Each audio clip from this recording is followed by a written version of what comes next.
What's up, fam? Welcome back to the channel. Hope everybody is doing well. So I have a very simple but cool install for you to help your M109R stand out. As you guys know, I have a 2025 M109R and I love that bike. It's freaking awesome. I've owned sport bikes in the past, and let me tell you, man, riding this thing, it's fantastic. Anyway, so these are the Kuryakyn Phantom Mini floorboards. I got these from Mean Cycles down in Florida. Huge shouts out to JC down there and the rest of the guys, Destiny, Julio, I think Lisa as well. They're very helpful staff. If JC is busy, Julio will try to answer your questions, and the other girls are very nice as well. But I just wanted to let you guys know down at Mean Cycles, I really do appreciate all the information that you guys have gotten. If you guys have a M109R, don't hesitate to call down there. Mean Cycles, I'll drop their link in the description, and ask for JC, and he'll help you out in any way he can, even if you're not buying something, you know what I mean? I'm serious. But anyway, they got this stuff out to me super fast. And as I said, these are the Phantom mini boards, okay? These are the mini floorboards. But you have to get, for the 109R, you have to get splined adapters for them to work like your OEM footbed. And obviously, guys, these things, obviously, they're like brand new, but I kind of like don't like them. So, you know, there you go. So the part number for this, which I'll link in the description, it's 5772. These are the chrome with the black rubber inserts, and they also come in black. And these come in either gloss black or chrome. These are the gloss black splined adapters. They also come with these D-ring type concave washers. I'll show you where they go. Obviously, you see they come with 4. You see one is missing because I already used it. And obviously, guys, you saw that the floorboard that's already mounted. It's not tightened all the way yet because I still want to adjust it maybe to see what angle I like.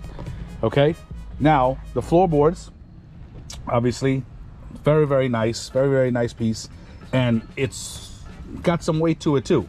What I really like about these is the 3 holes that they have here, so you're not just limited to, you know, one set spot. You can move it around, and the cool thing about the spline adapter, you can angle it however you see fit, which I'll show you in a second. These also come with 2 bolts, 2 washers. Obviously, one is used already, and they take a number 6, either an Allen key, or you can use a driver like so. Okay, so without further ado, let's get on with this real quick. Oh, by the way, guys, things you might need. You might need a hammer to gently tap the hardware in, the hardware that goes in the middle over here, and you might need a little pliers just to pull out the D-ring washer. All right, guys, so right here, okay, you have that little that washer. You could just use like a little pliers. You could just pull it out real quick, just like so. Don't lose it because you're gonna need that hardware, okay? This is easy. Just tap that bad boy up, pull it out, and this spring comes out right here. This is the clevis right here. So now we're gonna put this aside, okay? And you have your spline adapter right here, okay? So now, it pretty much goes like so. So that is the rotation of it, so to speak. So you want to put this spring back in here. It's a very snug fit, guys. I think that's some grease right here. I'm gonna take that grease, just apply it to the spring. That's some grease from the factory.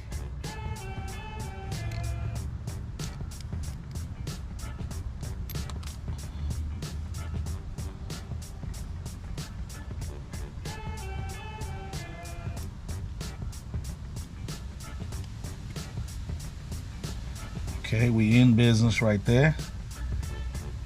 Okay, just got to make sure you center that spring system with the hole. so you don't have problems. And you put it right here, because this spring, the spring portion right here, once you move the floorboard that way, the spring is gonna hit the metal and flick it back normal. You get what I'm saying? That's what you want. Okay, so now slide this bad boy through.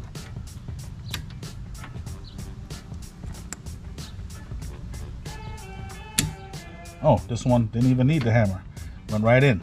So now what they gave you are these D-spring washers right here. You could actually clump them all together, put them here like so. It actually like fits on the angle of this. It's pretty much just to pick up space. You don't have to, but you can, because there's a lot of play on this thing. There's a lot of play. For some reason, there's a ton of play on this one. You know what I mean? So, don't know why they made it like that, but there's a lot of play on it. So, you know what I mean? You can opt to do it or not, but this one never came down.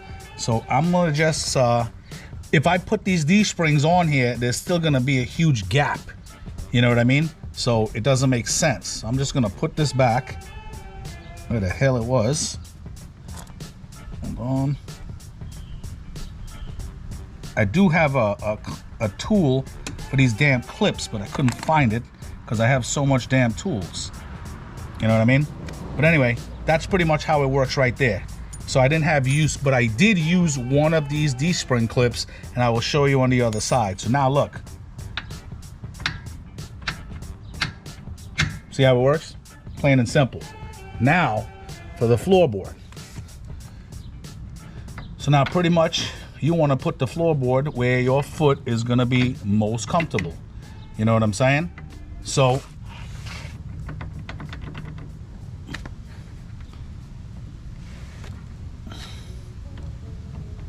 now the best thing to do is just flip it over. Let me just get the hardware.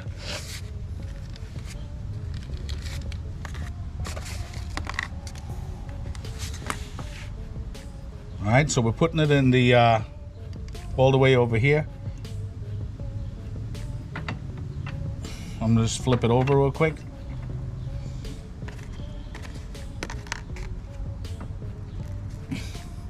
And it looked like some Loctite already came on these bolts, which is a nice touch.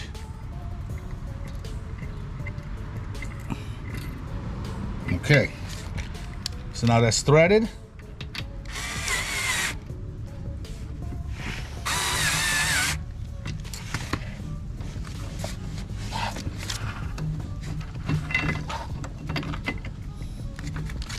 Let's take this as close as I can.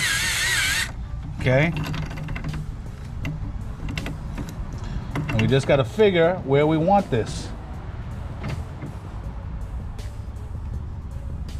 Let me see right there.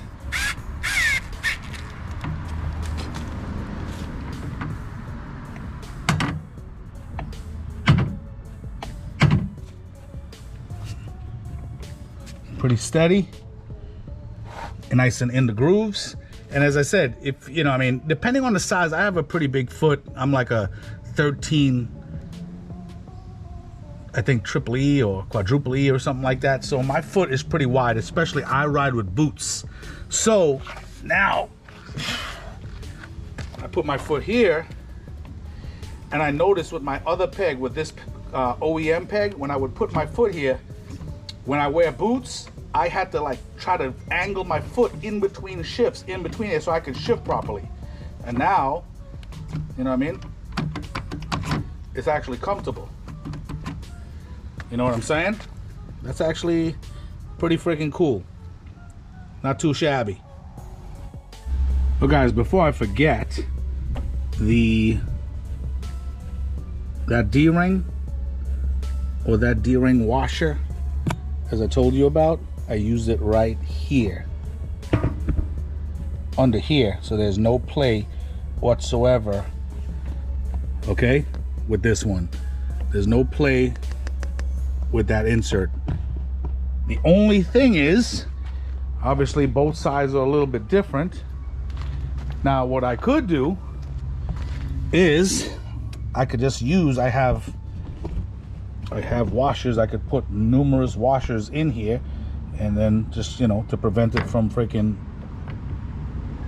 but you know what, it's not really doing anything. It's not bothering me, so it is what it is. I'll just leave it. If I feel like, you know, doing it, I'll do it. But as I said, these rest of these dewashers right here won't make sense for me to put down here because it's too big of a space. It's too big of a gap, I mean.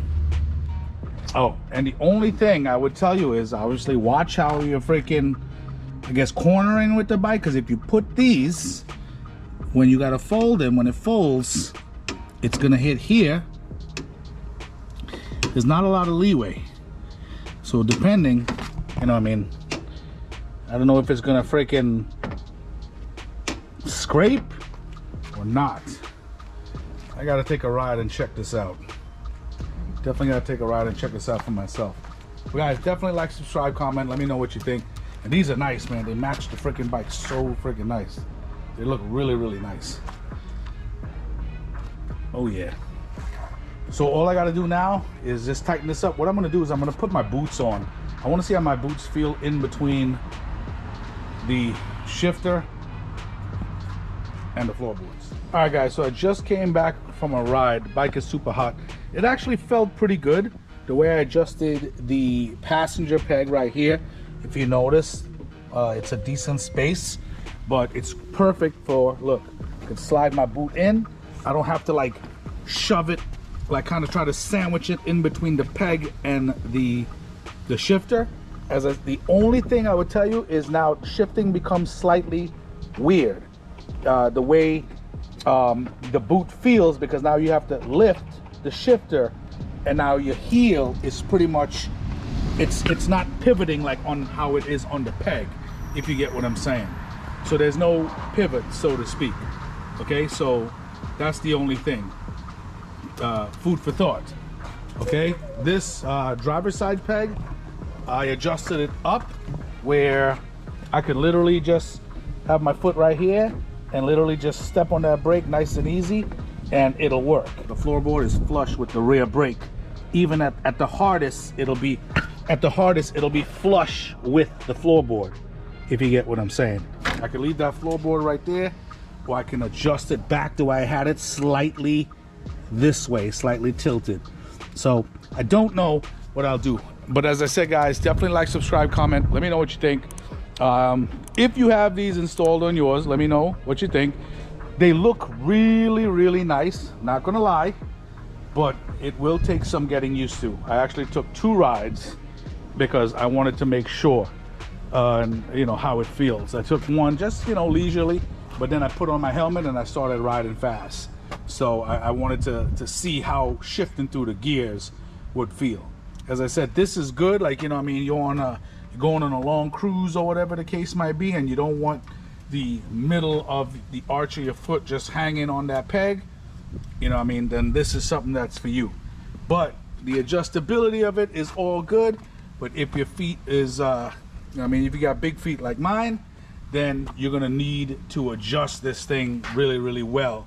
And the passenger, I'm sorry, I keep saying the driver's side and passenger, but I'm sorry, the right side is gonna differ a lot from your left side adjustment, just because of, you know, your shifting needs.